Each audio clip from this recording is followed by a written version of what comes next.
Hi, everyone, and welcome to this very short session. So thank you so much for joining. This is just a brief introduction about myself, my contact, my education experience, and skills to show that I have the capacity and capability to teach this. Okay, so why data analysis? This is the first thing that we will dwell into. Why data analysis? Data analysis is an evergreen profession that keeps you employed for as long as you desire. The field is growing tremendously and needs more people in the game. So it's a global skill that can be applied and used anywhere in the world. It's a profession for everyone. It doesn't discriminate color, race, nor age. And it's the top job with the highest rate of remote opportunity. I'm going to turn off my video. Okay, so who needs to learn analytics? If you're a student, you need to learn analytics. Maybe you're trying to get a career in analytics after your graduation. This is for you. A business owner, if you have a business, it doesn't matter the size of your business. You need to learn analytics to be able to track what is happening around your business, your finances, your inventory, all those things. And then if you're a professional, almost every business needs someone with a faint analytics knowledge, and you become indispensable with analytics skills. And then the management, if you're a top management and somebody sends a report to you, you need to understand what the report is saying. Your knowledge of analytics will help you put context to the message or the analysis. So what will you be doing as an analyst? You will be responding to requests from different stakeholders with the company and providing reports. You will create reports and build dashboards. You will track business performance, patterns, and trends. You will collaborate with coworkers within and outside your team. So what industry can you work? You can work in tech, you can work in retail, you can work in banking and finance, you can work in healthcare, you can work in aviation or hospitality. And what role can you get with this skill? So you can work as a data analyst, where you get to work in any industry, in any capacity, wrangling and manipulating data. You can be a pricing analyst, where you help companies to compare and analyze prices. You can be a BI analyst, business intelligence analyst, and your job is to build dashboard and tell a data story with visual. You can work as a marketing analyst, where you help the company to track campaigns and ad spends. You can work as a financial analyst. You work with financial data, analyzing the income statements and getting business insights. You work more with the financial statements. You can work with financial data to see where you're spending, where you need to slow down, and then how you can easily make corrections before it's too late. And then you can work as a data or web analyst. You will help the company to track web traffic and conversion or churn rates. And you can work as a revenue analyst. Most people on this role work in aviation and hospitality. You can work as a business analyst, where you work more with the project team and help the company to analyze risk and opportunities. So let's get to the business of today. What is ChatGPT? This is Chat Generative Pre-trained Transformer and is an AI chatbot auto-generative system created by OpenAI for online customer care. This was the initial goal. So it's a pre-trained generative chat, which makes use of natural language processing. ChatGPT answers any kind of questions, and the source of its data is textbook, website, and various articles. The most important thing about this ChatGPT is to ask the right question. If you ask the right question, you get the right answer. Remember, this is a bot. The question needs to be very specific and meaningful, or else it's going to generate the wrong answer for you. So ChatGPT will not give you the right or accurate answer from the scratch if you don't specify what you want and you're detailed. This is where it gets tricky if you have no idea of how it works. So one of the main advantages of ChatGPT is the ability to understand and generate natural language. This makes it ideal for use in data analysis and report generation. ChatGPT can process data at a high speed, which means that businesses can get insight and make decisions in real time rather than waiting for a report to be generated. This can help businesses to respond more quickly to changes in the market and stay ahead of competition. So this is it. Companies should strive to ensure that GPT doesn't take away human workers. It's just to augment and not to replace and optimize the way you work So they need to train their workers on how to use this tool to help them work effectively and efficiently. So how does this work? So you need to go to your browser and type openai.com, and then you create an account. You click on sign up and enter your email ID. And then if you have Gmail accounts, you have to go to Google and it will register your Google account. Then you press continue and ask for your profile and so on. So let me just walk you through. We're still going to do the practical, but let me just quickly walk you through. So when you type openai.com, this is where it brings you.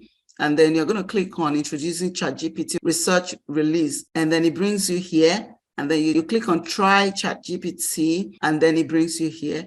So if you currently have an account, it will tell you to log in. If you don't, it will tell you to sign up. So once you click on sign up, for instance, you don't have an account, you're going to have to create your account with your email and then click continue, and then follow the steps until it takes you to GPT. Now, you can also use your Google account to log in, or your Microsoft account. I use my Google account. So, and you're done.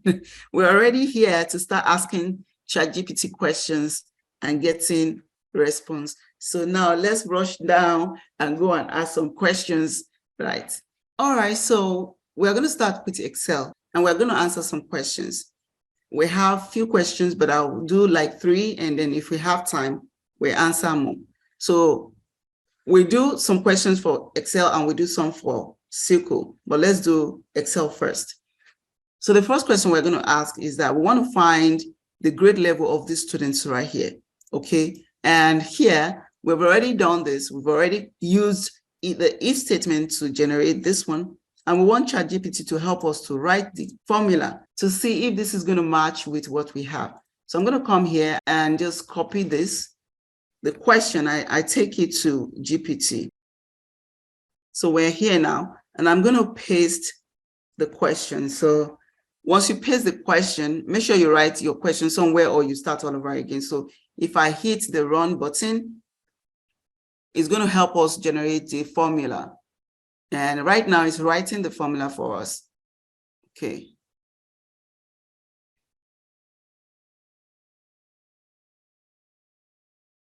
Okay, so it's explaining what it has written. So for you to get a better understanding, you need to read the explanation so that you can understand the reason why it wrote the formula like this, or the code. So I'm going to click here and copy this, and I'll take it to Excel right here. So I'm going to paste it here. The moment I pasted it here, you can see it gave me the answer straight away. So if you want to test it, I'm going to double click this. So this says that if this cell, the exam score B3 is greater than 90, then it should be A. And if B3 is greater than 80, it should be B. So it listed it like that. And if B3 is greater than 70, it should be C, like so, like so. And that's how it generated that. So if you want to copy it down, just click on this dot here and double click. It's going to copy everything down. And you can see it's the same thing. This is correct. And it looks like ChatGPT was able to help us solve this problem. Let's go and solve this one. So what is this question talking about? It's saying that, let's check this, that if this cell D19 is greater than 1, that means we have stock. But if it's not, that means we don't have stock. So anything below 1, we are out of stock, and it's going to print that for us. So this is the question. It says that we should write a formula in Excel that if this cell is greater than 1 or equal to 1, I'm going to have to take this equal away. So if it's greater than 1, that it should print in stock. Otherwise, it should print out of stock. So if I copy the question like this, and then I take it back to GPT, and then I paste it. So let me change this to otherwise. Okay, so if I run it, it's going to write the code for me. It's running it right now. Okay, so it's writing the code. And then, so this formula uses simple if statement. So if you know how to use if statement, that's fine. So it's done. I'm going to copy the code and I will take it back to Excel. So right now I'm going to paste it here to see. So we have out of stock, but how? How come? So if I double click it, now it's picking the wrong cell, D16, and our stock started from D19.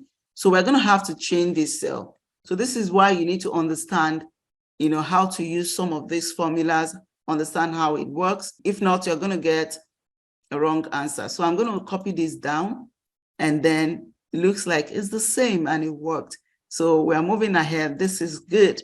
It means also that GPT was able to answer our question. So let's go to the third one. This one, if you double click, is just showing you the sum of all this from D19 to D31. So, and we want to copy the same thing here without having to write the formula. We just want GPT to help us to write the formula. So I copy it and I take it to GPT and I post it. I just paste it here and I run it. So it's going to write the formula for us. See, it's writing it right now and you can see. So it's explaining the reason behind the formula. So take your time to always read that. So if I copy this now and I take it back to Excel and I paste it here, so it gave us the answer, right? So if you now want to copy this to make it look the same, so you just click on this and then you use the paintbrush and then you drop it so everything looks good. All right, so this is it. So now let's come to SQL. We're going to write some queries. We will tell GPT to write the queries for us. So I'm going to copy this and I take it to GPT to get the answer. So if I paste that it should write a query to create a table called movies. So if I run it, you can see now that it's trying to help me write the query. So this is how it works. And you need to create a table. That's the syntax to create a table in SQL. You need to understand how this works, and you need SQL software on your computer to be able to try this out, or else it's just going to look like some kind of code that you don't understand. So we need to copy this. I'm going to copy code, and then I'll go to SQL. So right now we're here. I'm going to paste that, and then I will run it. If I run this now, so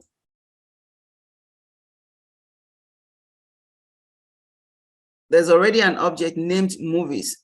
So if I just change this to movie, or I just put movies 23 here, and I try to run it, always read this error that you have. Once you read the error, you understand where the problem is.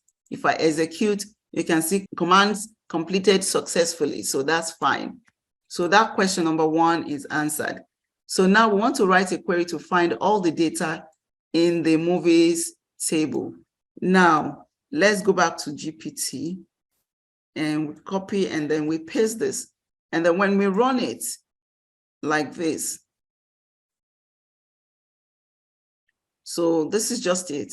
Select all from movies. The asterisk means everything. Anytime you are writing a query in SQL and you see asterisk, it means everything. So I copied that and I take it to SQL. And if I paste it here and I run it, you can see there's a line here. That means there's a problem already. If I run it, we're going to get, okay, we got a table. But what this means is that sometimes when you run your query and you see the title and nothing comes up, it means that there might be a problem or something. But if I change this to remove this red line, if I change this and put 23 and you see the line disappeared, and I'm just going to go ahead and run it again. So that works. So this answers the second question. But how do we put data into this? Let's go back to GPT and tell GPT to create data into the table for us.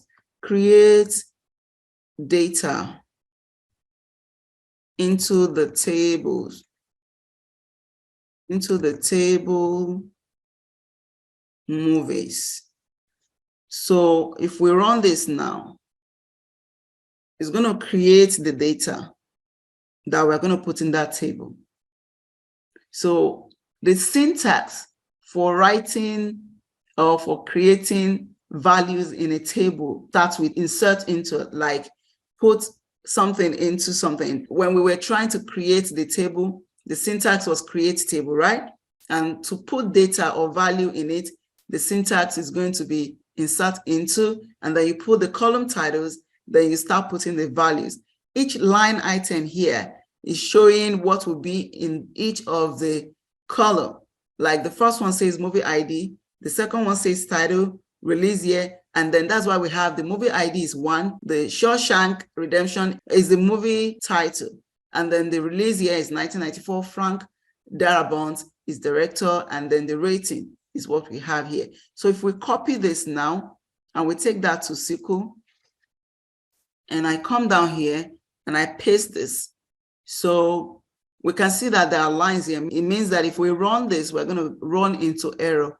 And how do we correct this? It's because there's nothing like this. We don't have any table like this in this database. So we're going to put 23 because that is the table that we have. And the moment we put that, you can see that the line disappeared. So if we run this now, you see 5 rows affected and it was successful.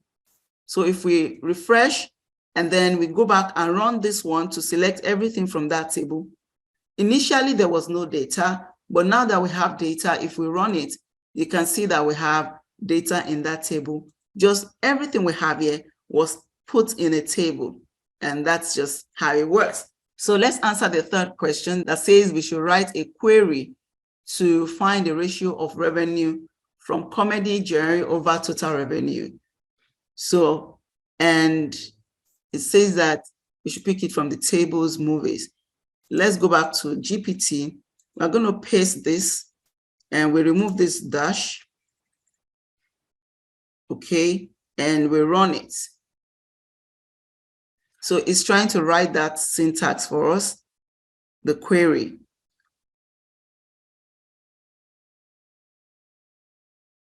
So now it's saying that it requires additional information. So that means it needs more information. Like what I was saying, that you need your question to be accurate. If your question is not accurate, you're going to have this kind of issue. So let me rephrase my question. So write a query to find the ratio of revenue from comedy genre over the total revenue from movies table. Let me try to rerun it if it's going to run. Let's just see.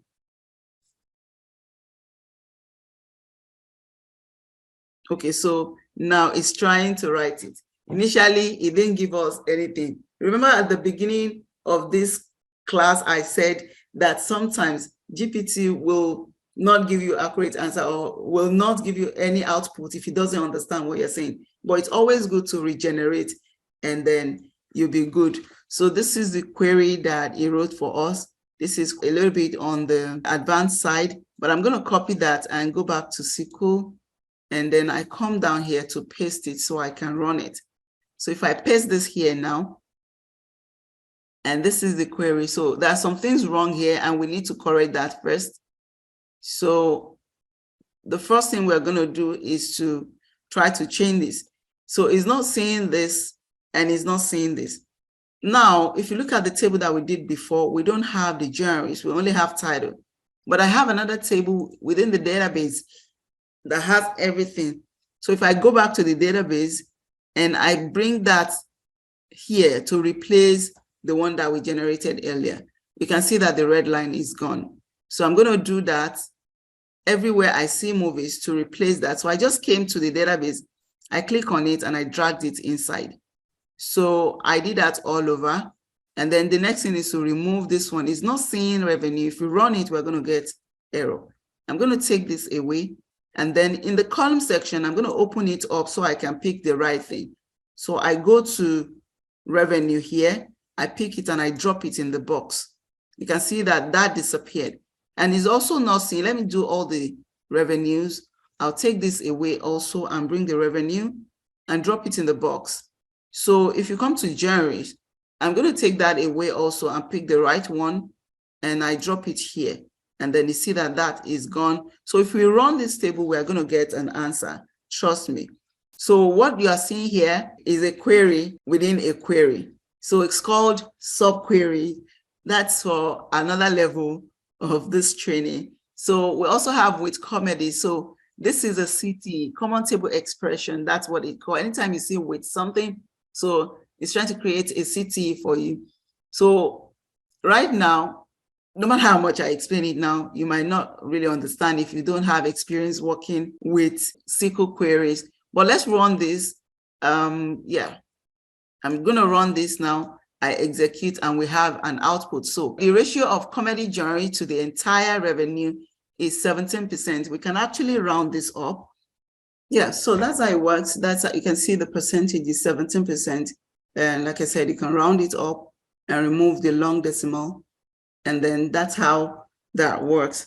So remember to drop all your questions in the chat box and we will get to all the questions. Okay, so I'm trying to read through some of the questions that we have in the chat box. Okay, Joyce, you said you cannot see my SQL output. Right, so I believe it's clearer. This is the output here. And if you go back to the ones that we ran earlier, where we selected everything, this is it. Yeah, so this is the output here. And if you go back here to see how we inserted, this is it. If you run each and every one of them, if you run this one that we just did again with the CTE, so this is the output. Okay, all right, so let me take another question. Thank you, you can see my screen, thank you. Caroline, okay, thank you, you can see everything. Oh, Omo, thank you so much. So there's another question I'm seeing here. So for those of you who want to see the large screen, I think you can see the screen now. All right, so there's a question I want to pick from here. Okay, Tai said, how does one handle large data set for analysis in ChatGPT? So ChatGPT can help you to pull data, but it breaks when it gets to a point. It's going to break, and you have to tell GPT to continue. So it will continue populating. All right. And again, let me show you how to generate table real quick. Let's go back to Excel. I'm going to copy. I have this. I want GPT to create a table to show the names of all the US presidents with the following dimensions: the order elected, the names, the birth date, city, age, and number of years served as president. So I'm going to copy the question and I'll take it to GPT. So like I said, you need to install SQL on your computer before you can use GPT to analyze the data. It's going to help you become really efficient on your job. So I'm copying that and pasting it here. So if I run this now to generate the table for me,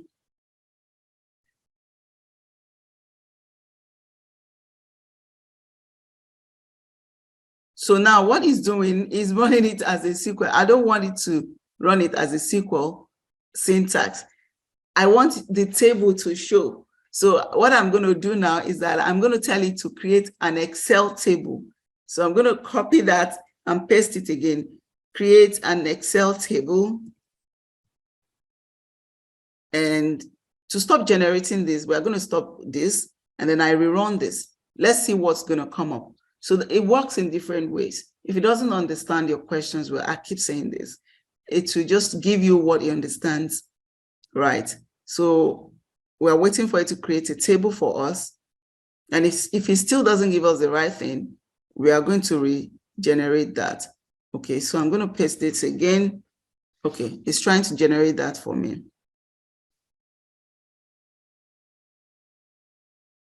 It's a little bit slow now, but yeah.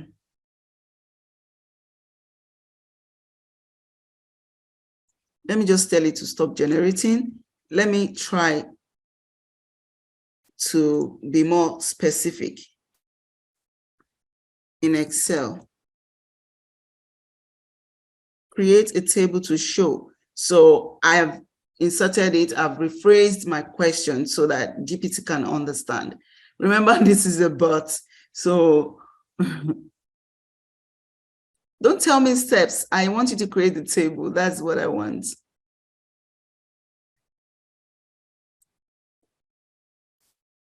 So I'm saying, can you please create the table?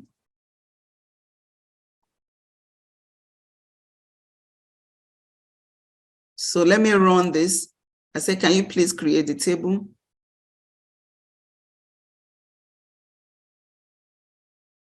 So now it's telling me that it's a bot, it cannot create tables. Let me refresh and then regenerate this. Let me rephrase this.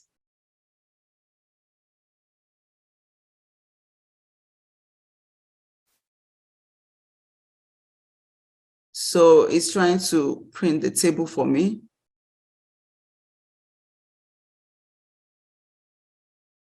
Now it's generating the table for me, showing me, how the table looks. Sometimes when you're working with GPT and it looks like it's not giving you what you want, you can refresh and then it starts the conversation again. It's like you're trying to put too much information in its head at the same time. You know what I mean? So try to refresh and then start all over again. So it can keep generating, and when it breaks, just tell it to continue, and it will continue from where it stopped. It can remember the previous number, and then it can continue. And if anything breaks in between, you can tell it to continue. Okay. So it's saying that this table is just a sample, and not all the precedents are included. So you can copy this like this, and then you take it to Excel. Let's take it to Excel. I'm going to open a new sheet in Excel to paste it. So I'm going to paste it here in Excel. So this is how the table works. So if you're looking for a quick data set to work with, to analyze your data or to build your project or portfolio, right? You can let GPT help you to write that, just to create a dummy data for you to work on your data set. Okay. Let me see if we have more questions. I hope that answers your question. Thank you, Omo. Thank you, Caroline, for your question. Thank you, everyone. And thanks for your patience. Okay. Thank you, everyone, for watching. So this is just how it works. This is how to use GPT to analyze your data. There's a whole lot. If you'd like to learn more, you need to enroll in our data analysis training that's coming up. You can send a message, send a DM, and you'll be able to access the registration link so you can join the training to learn more about this. I'll say this again, no matter how much you know how to use GPT, if you don't have the platform, if you don't have the software to try it out, it's going to be very confusing for you and you won't understand what it is saying. You'll be lost a whole lot. Okay, thank you again for joining, and I will see you very soon. Stay on our page, follow our page, and I'll see you very soon. Thank you. Bye-bye, everyone.